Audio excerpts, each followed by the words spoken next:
regarde les Disney dans l'ordre chronologique avec nos yeux d'adultes et aujourd'hui on fait Pirates des Caraïbes avec Ben.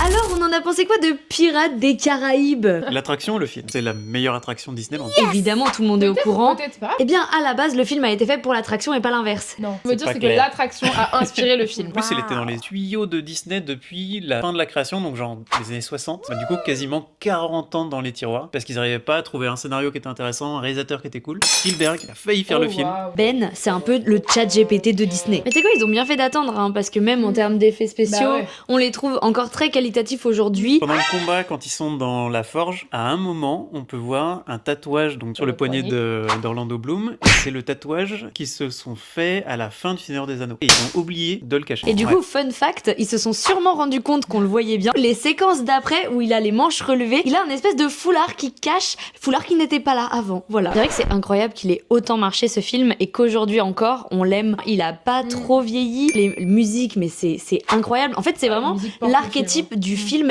épique. Tous les gamins qui ont regardé ce film et peut-être tous les gamins qui le regarderaient aujourd'hui ont envie de devenir pirates finalement. Mais en fait, c'est juste que c'est un bon film, quoi. Enfin, je veux dire qu'il est efficace. Là, ça dure quand même 2h35. Du début à la fin, notre attention est maintenue. Ça alterne entre des scènes d'action et des scènes plus calmes, mais comme elles sont teintées d'humour, en fait, ça fonctionne tout le temps. On est toujours maintenu en haleine. C'est vrai que c'est méga drôle. Hein. Les effets spéciaux fonctionnent encore 22 ans après le film. Une attention aux détails qui est complètement folle. Il y a toujours ces grandes musiques. Peut-être si on les enlève, il manque vraiment un pan de l'histoire. C'est énormément fait en décor naturel. Ils sont vraiment allés tourner dans les Caraïbes et ça se sent, ça se voit. Quand j'étais en Guadeloupe, j'avais vraiment l'impression que Jack Sparrow allait jaillir de n'importe où. Et je trouve que l'immersion, elle marche trop bien. Et aujourd'hui, c'est ce qui manque énormément dans les sagas. Ça a causé problème parce que Keira Knightley, elle a eu un naufrage pendant le tournage parce qu'il tournait une scène de nuit et en revenant, son bateau a en fait naufrage sur des récifs et donc elle a dû être secourue par les gardes-côtes. Mais aussi par la manière dont c'est filmé, parce que quasiment tous les plans tanguent. Et ça paraît être un détail comme ça, mais en fait, si d'un coup tout était super stable et tout,